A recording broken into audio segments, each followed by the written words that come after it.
MXRF11 ou IRDM11? Qual que é melhor? Qual que são as diferenças entre esses dois fundos imobiliários? Qual que está num melhor momento? Enfim, se você quer saber uma análise sobre esses dois, fazendo um comparativo entre um e outro, segura comigo nesse vídeo até o final. E antes da gente iniciar o vídeo, já comenta para mim, você tem MXRF11 ou IRDM11 na sua carteira, ou os dois, ou nenhum dos dois? Comenta para mim como está a sua situação atual com esses dois fundos imobiliários. Já deixa o like e vamos no conteúdo. E bom, iniciando aqui pelo MXRF11, hoje cada cota dele está sendo cotada a R$ 10,70 no momento desse vídeo. Nos últimos 12 meses, ele pagou um dividend yield de 12,34% e ele teve uma valorização nos últimos 12 meses de mais de 8%. Se você tivesse comprado uma cota do MXRF11 ali há um ano atrás, você teria recebido ali R$ 1,32 de dividendo na sua conta, beleza? Então aqui a gente também consegue ver o número de cotistas. O IRDM11 está com 871 mil cotistas, tá? Ou seja, o maior fundo imobiliário com base de cotistas do nosso IFIX. Ele tem um valor patrimonial, um patrimônio ali de 2 bilhões e 200 milhões de reais, ou seja, um patrimônio ali gigantesco, é um fundo imobiliário já bem grande e consolidado no mercado.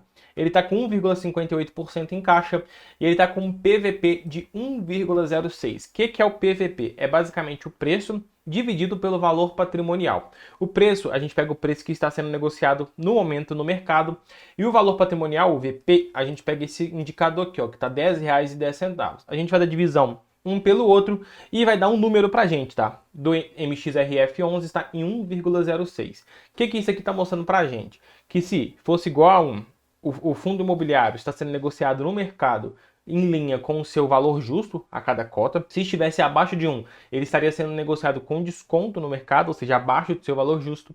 E acima de 1, ele está sendo negociado com ágio no mercado secundário, ou seja, mais caro do que ele realmente vale. Que é o caso aqui da MXRF11, que está com um PVP de 1,06, apresentando ali um ágio no mercado secundário, ou seja, ele está mais caro agora. Então, pode não ser um bom momento para você comprar cotas do MXRF11. Ele tem uma liquidez média diária ali de 10 milhões de reais, então é um fundo imobiliário muito líquido. Falando um pouco dos dividendos aqui, o último dividendo anunciado foi de 12 centavos, tá? Com a cotação em R$ 10,71, o que representa um rendimento de 1,12% de dividend yield, data de pagamento dia 14/8 e a data com dia 31/7, tá? Então você teria que ter a cota do MXRF11 nessa data aí para você já receber em agosto.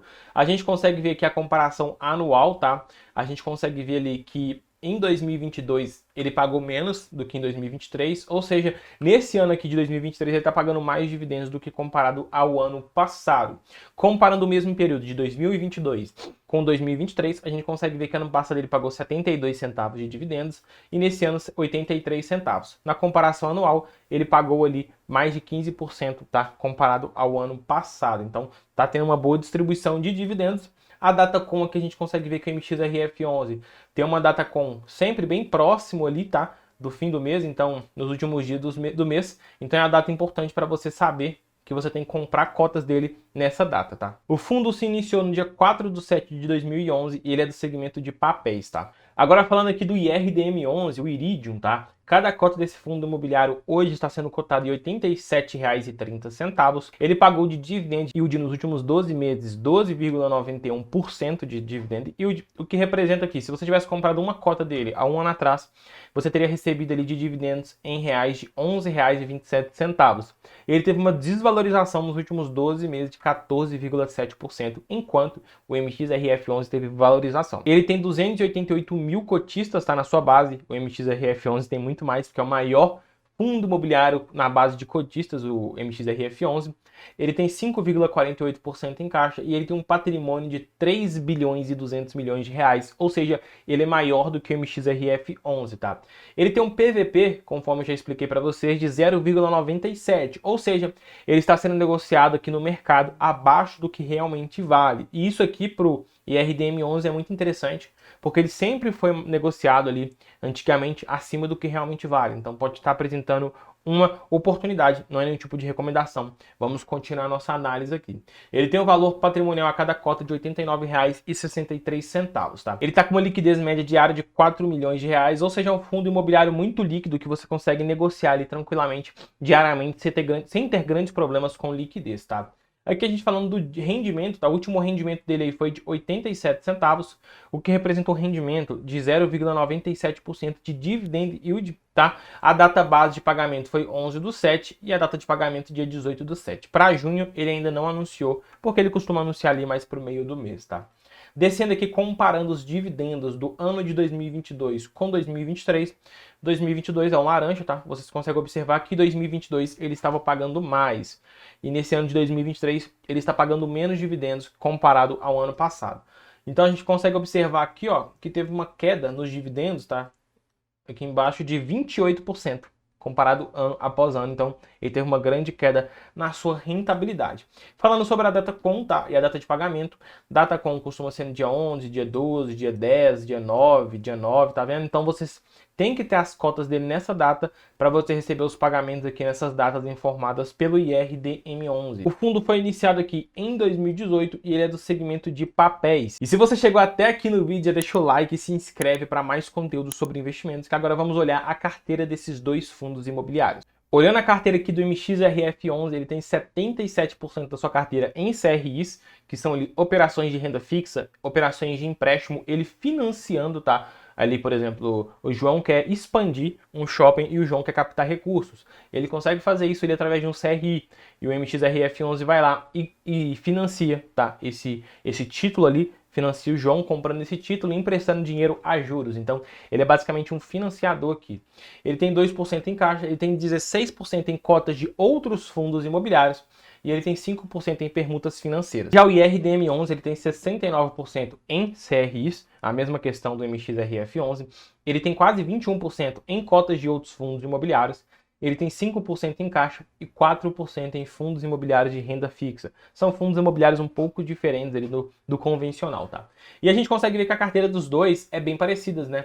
Aqui é a do IRDM11 e aqui é a carteira do MXRF11. Os dois ele tem bastante CRIs, a grande predominância, e os dois também têm cotas de outros fundos imobiliários, tá?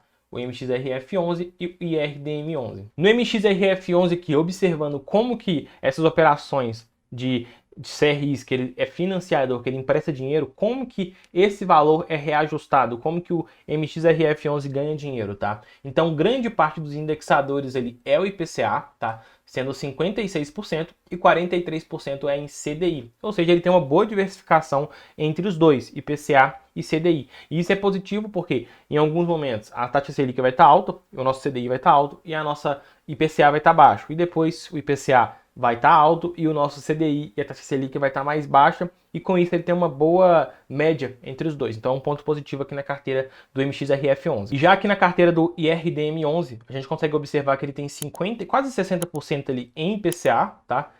Esses 20% aqui não contam porque é os fundos imobiliários, e ele tem 9%, tá? E 5% em CDI. Então aqui embaixo a gente consegue ver isso consolidado um pouco melhor.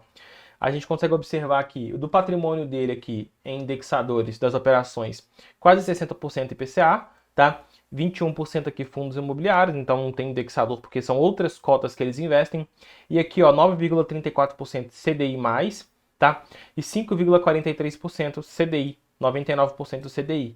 Então você pode ver que a grande relevância aqui do patrimônio dele é IPCA, CDI é bem menos do que se comparado ali com o MXRF11. Bom, e só para a gente dar uma observada aqui na carteira do MXRF11, cada linha aqui, ó, é uma operação de crédito, uma operação de CRI.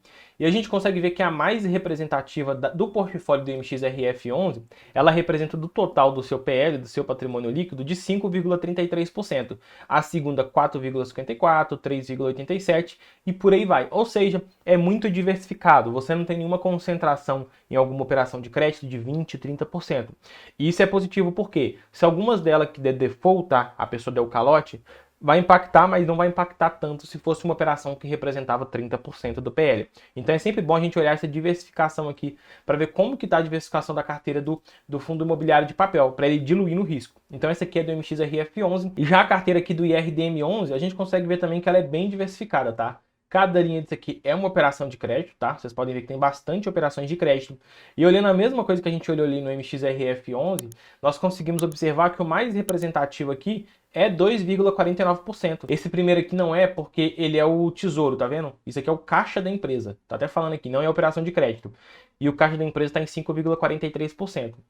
As outras linhas aqui já são operações de CRI, conforme está falando aqui, e o mais representativo é 2,49%, ou seja, é uma carteira totalmente diversificada e diluindo o risco assim de alguma operação que não for pagar, for dar um default e tudo mais. Bom, fizemos a análise aqui do MXRF11 e do IRDM11. Agora comenta para mim qual desses dois você tem em carteira, você investe em qual que você gosta mais, joga nos comentários, deixa o like e se inscreve no meu canal. Eu te vejo no próximo vídeo.